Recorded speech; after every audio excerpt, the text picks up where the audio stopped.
welcome back, students. Now let us come back and do in your in a series of 300 questions. So I thought I'd pick up one 2016 AIPMT or NEET examination. Earlier it was called as AIPMT, that is your pre-medical entrance exam. Now it's called as NEET. So I picked up this paper. Let us see how to do this. Let us practice this paper now. So what do they give us from the stability constants, the hypothetical values, means they just not the exact values of that given below. Predict which is the strongest ligand, right? So they've given us, I need with the stability constant, from the stability constants given, I need to find strongest ligand.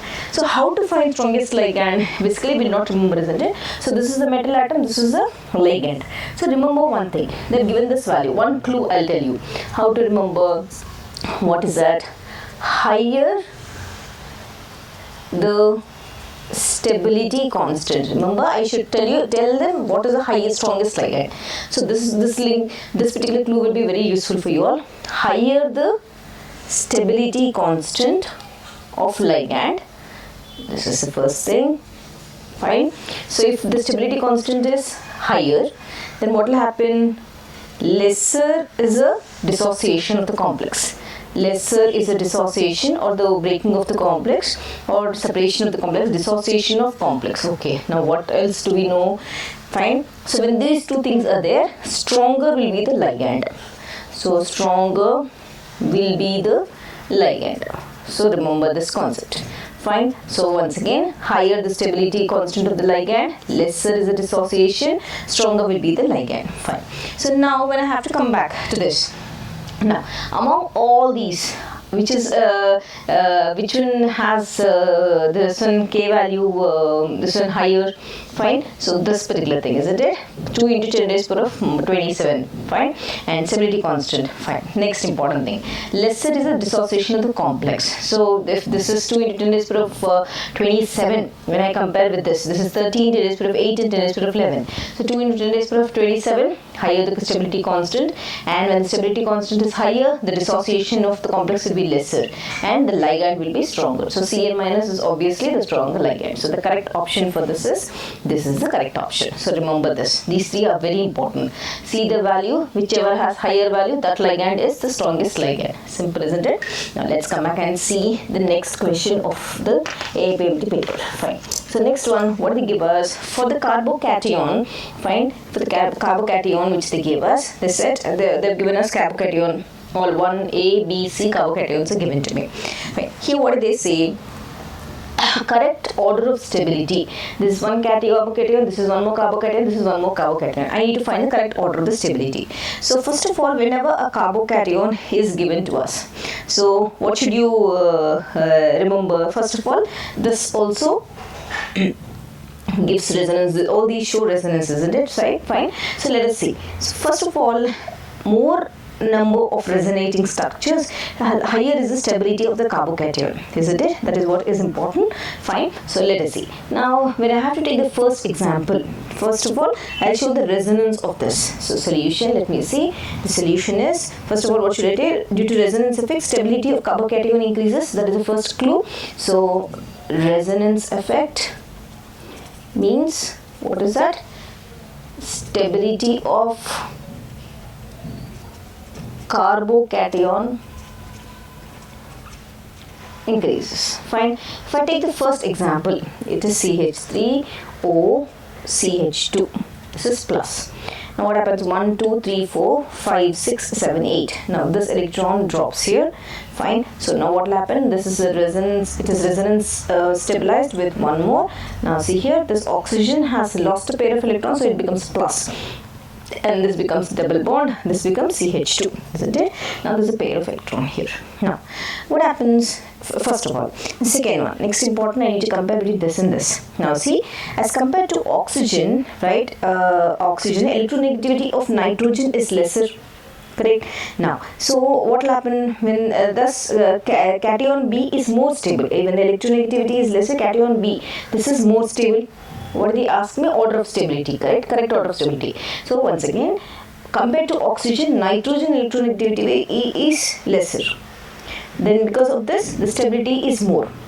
isn't it? If it is more electronegative, it will start dragging the electrons and this charge separation, but here it is lesser. Fine. Now, and if I have to see, and if I have to compare between A and C, right? So in this particular thing, sulfur, when I have to speak, fine. So I said cation B is more stable than A, and C is least stable. Why?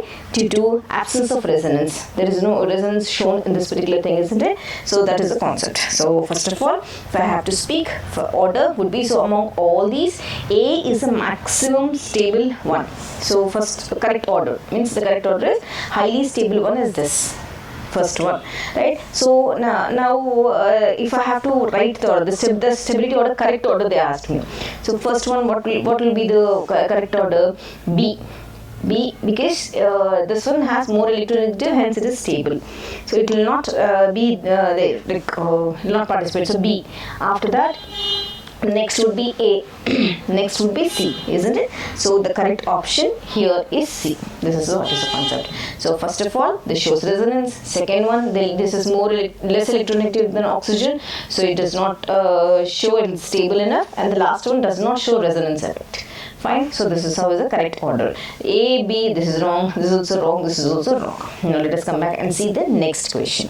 So when I have to see the next question, the coordination number of a central metal atom in a complex is determined by, okay, coordination number, chapter coordination compounds.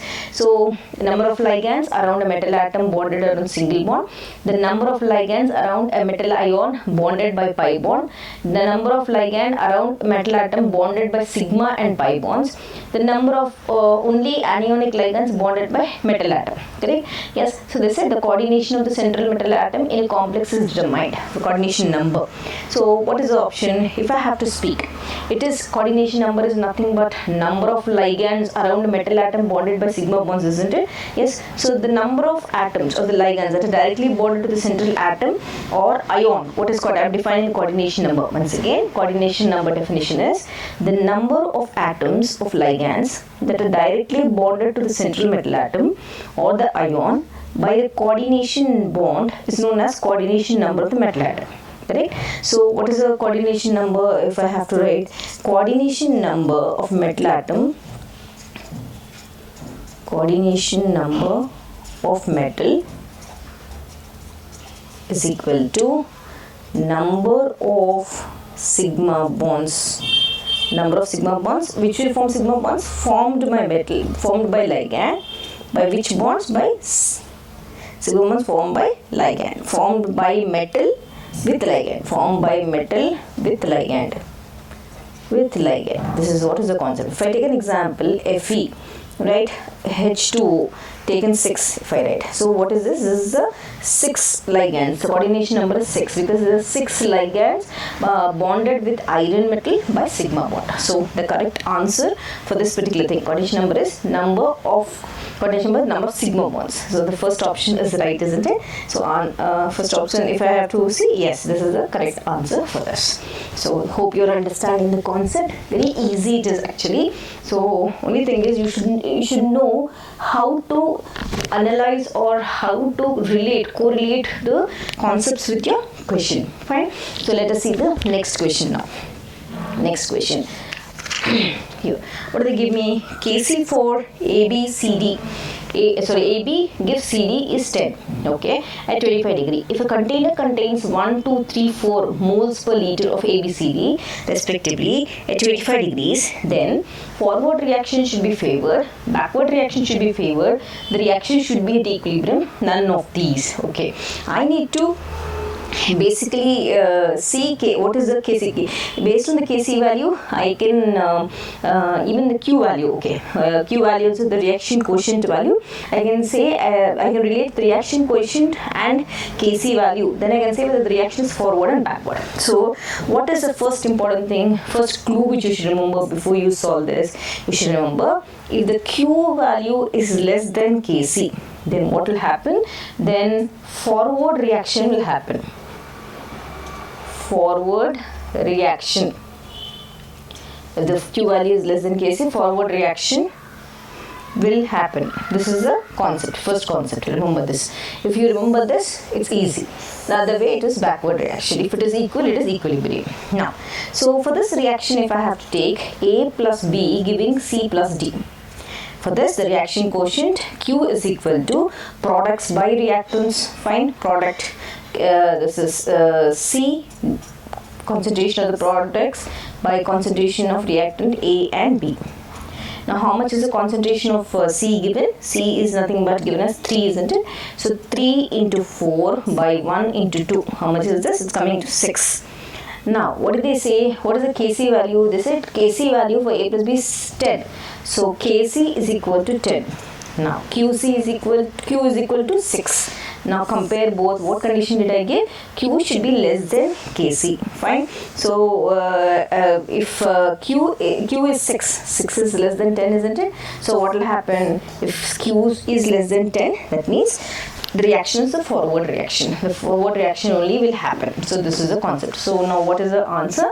According to this concept, forward reaction should be favored, isn't it? So hope it is clear for you all. I am trying to explain very slowly. Hope you all understand the concept. Now let us come back and see the next question.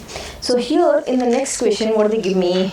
In which of the following the hydration energy is greater than lattice energy? Fine. So hydration energy and lattice energy concept is given to you. Fine. So one more. Now I'll tell you one more clue. When such a thing, which of the, we don't know the values. I can't remember the values. It's impossible. Fine. So how should I solve this question?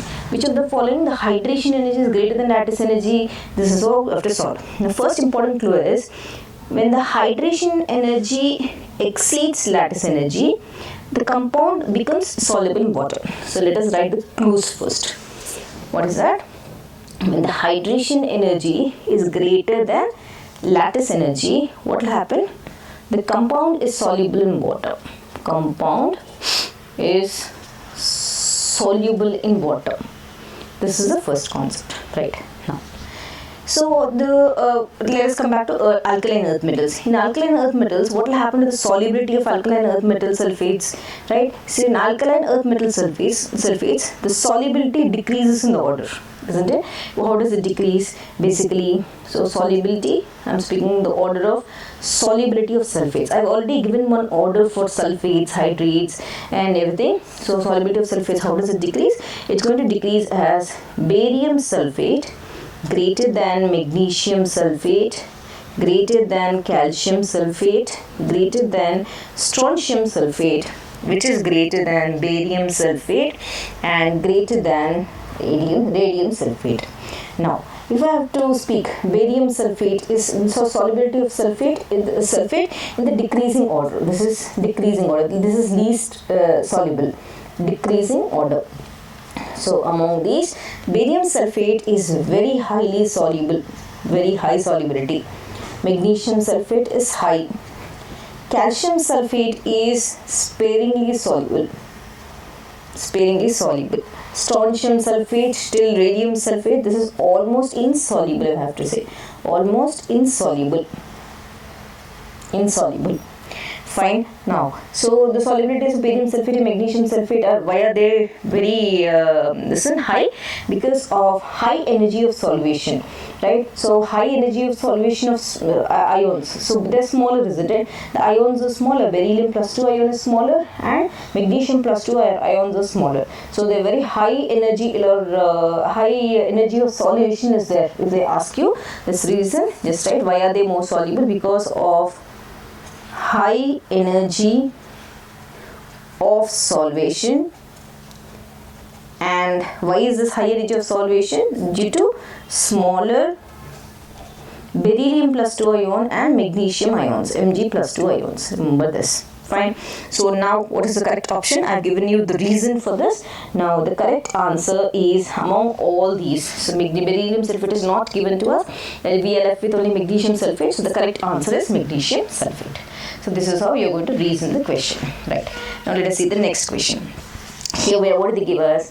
They've given us when zinc Zn plus 2 is equal to Cu plus 2 is equal to 1, the concentration of that. The electrical potential of Daniell cell is 1.1 volts. However, However, when E external, okay, they've given us 1, 2, 3, 4 conditions. E external is less than 1.1, equal to 1.1, E greater than 1.1, less than 1.1, and they've given current flows. Fine. So here, what should you like? This one simple, isn't it? How does the current flow basically? Fine. So the current flows from the anodic compartment to the cathodic compartment. Zinc to copper. Correct? That is these two. Fine. So this will become equal, or the electrical potential is 1.1. This condition will be satisfied when E external is greater than 1.1. Then only this condition will be satisfied. So the correct answer for this is, I've taught this topic in Daniel's in electrochemistry chapter. Please go through the playlist. So the correct answer would be from zinc to copper. Answer is C. Fine. So this is how you're going to do. So now let us do the next question. Fine. So which of the following reagents can be used to convert BDC into benzene? Very nice, very small, easiest question. BDC into benzene. Fine. So if I have to write the reaction, let me write the reaction, then we will see. I need to convert BDC to benzene. Just take BDC, that is benzene diazonium chloride, N2Cl. This is minus, this is plus. Fine. So now I need to convert the water in the presence of H3PO2. Correct. So what will happen? This gets further oxidized to H3PO3. As soon as BDC is heated, nitrogen gas comes out, and the leftover HCl comes out, and what are you left now? You're left with benzene, right? So the correct option is B. This is the correct option for converting BDC to benzene. So BDC to benzene, this is the option. So just check this reaction. Very easy and interesting reaction. So H3PO2 converts BDC to benzene. Let us come back and do some more questions. So the preparation of ammonia by Haber's process is an exothermic reaction. Yes. If the precipitate follows the following temperature pressure relationship for its percentage yield, then for temperatures T1, T2, the correct option is. That is what they asked us. Fine. So basically, let us do this question while solving. Now, for exothermic reactions, so I'll tell you a clue. Remember, right? For exothermic reactions. So what should you remember? Temperature increases. So just see, temperature increases, right? Yield decreases. Remember this. When the temperature increases, the productivity or the yield decreases. Remember this concept. Once again, as for the exothermic reactions, when the temperature is increasing, the amount of yield decreases. That means, I have to see the graph. According to this graph, T1 is greater than T2 is greater than T3. T1 greater than T2. Because see here, this is T1, this particular thing, T1, T2, T3, this here. T1, if I have to see, this is T1. This is T2. This is T3. Right? So they said temperature pressure relationship which will, for its percentage yield, which will have the maximum this one, ammonia this information. So as I gave you the clue, temperature increases means yield decreases. So among the highest which will have temperature, let us drop this down, let us drop this down, let us drop this down. So according to this, T1 is greater, then T2 is greater than T3. So the correct answer for this is B. That's it. Next question. Fine. So given nitrobenzene is given to you, it is treated with bromine and in presence of Fe gives P. P then is used in the presence of a reducing agent Sn by HCl gives Q. The product P and Q. What are P and Q? They said. Very easy question. Let us write the reactions. First of all, I am going to take nitrobenzene, NO2. Here I am going to use bromine in presence of Fe. When you use bromine, what process are you going to do? You are going to do bromination process. Bromination in the presence of this group, electron withdrawing group, it will go to the meta position. So what do I get? I am going to get NO2 and bromine. This is P. Now this is again treated with reducing agent. Okay, Sn by HCl, what process will happen now? Reduction will happen. Reduction means removal of oxygen and addition of hydrogen, because this is a reducing agent. So oxygen will be removed, hydrogen will be added. So you are going to get this NH2 and your Br here. So this is Q. So what is P? What is P now? I got P, I got Q also. So what is the answer now? This is what? Meta-bromo-nitrobenzene and meta-bromo-anide. So the correct answer is this. So this is how you are going to do the question. Yes, let us see the next question. So in the next question, which of the following acid does not exhibit optical isomerism? Which of the following acid does not exhibit optical isomerism? Okay, optical isomerism. So what should I tell you? Whenever optical isomerism or the mirror images you need to speak, what should you speak? Like if I have to go into the concept, malic acid, right? So malic acid shows geometrical isomerism and not optical isomerism. Why? I'll tell you. Right? I'll directly write the answer. Malic acid form, this structure is CH, COOH and COH. Now see here. This shows geometrical isomerism. Yes, geometrical isomerism. Geometrical isomerism. Yes. When I have to speak about optical isomerism, mirror images, they rotate the plane polarized ray towards the clockwise and anti-clockwise direction. Optical isomerism, no. Why? When you rotate like this, it's the same, isn't it? All are similar groups. That's why they don't. So here in this case, it is different groups.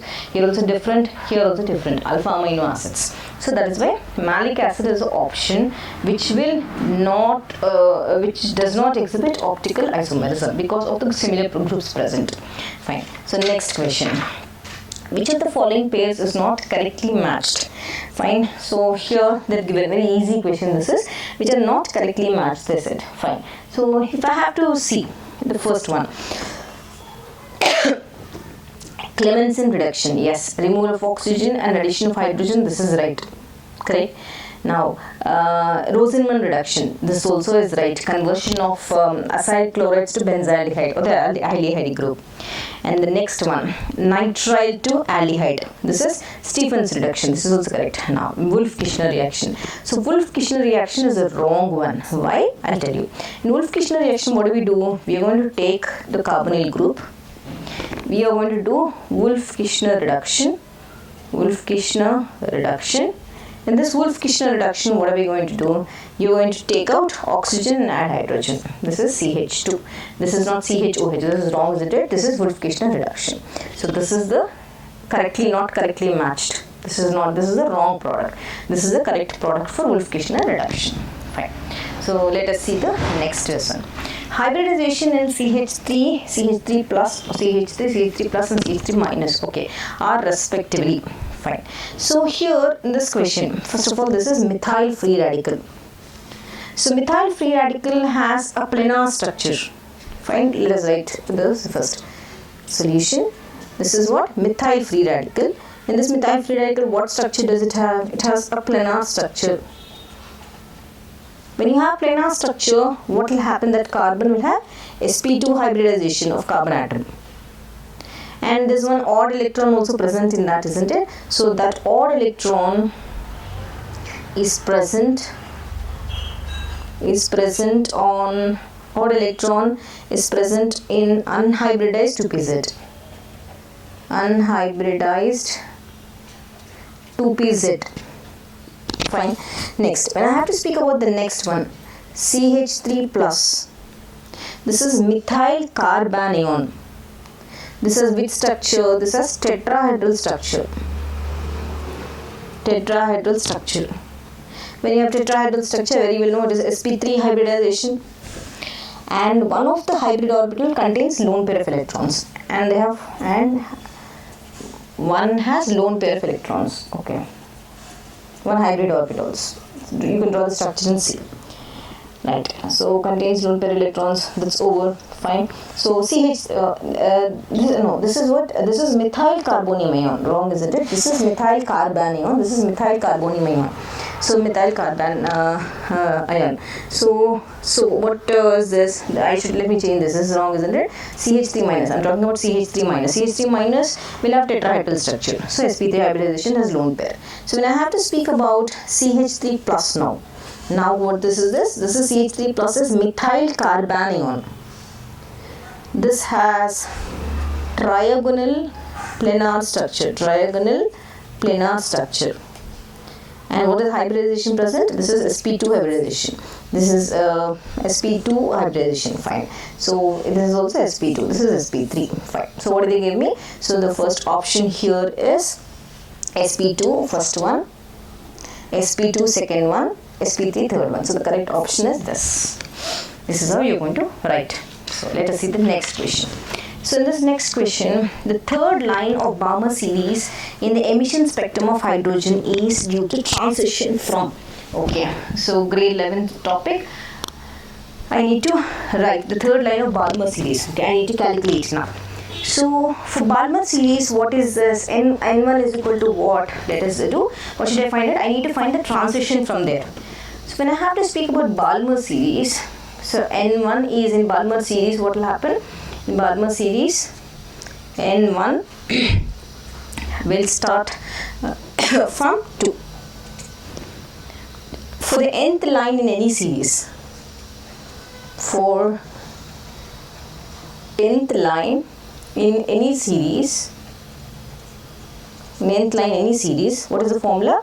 N2 is equal to N1 plus N. This is the formula. Now what did they say? They have asked us to find the third line of Balmer series. Now for third line, so it's easy, isn't it? N2 is equal to, what is N1? N1 is 2, N is 3, so this is 5. Simple. So answer is 5. So what is the option now? Fifth Bohr orbit to second Bohr orbit. Finish. This is the fifth one and this is the second one. Simple, isn't it? The option is B. So this is the formula. Please remember this. This is for calculating the nth line of any series. You can directly use this formula and calculate it. Right. So let's come back and do next question. The bond order of a molecule is given by the difference between the number of electrons in bonding and anti-bonding orbitals. Bond order, basically. Okay. The total number of electrons in bonding and non-bonding anti-bonding orbitals. Twice the difference between the number of electrons in bonding and anti-bonding orbitals, half the difference between number of electrons in bonding and anti-bonding orbital. So bond order, basically, we have already studied the formula for bond order. So bond order, the formula used in bond order is BO. Okay, bond order, or what is bond order? BO formula is equal to half into NB minus NA. Correct? This is. Now what is the option given? Option is half the difference between number of electrons in bonding and anti-bonding. So the correct answer is D. Simple, isn't it? So this is how you are going to do the answer. You need to know the formulas, then only you can do this.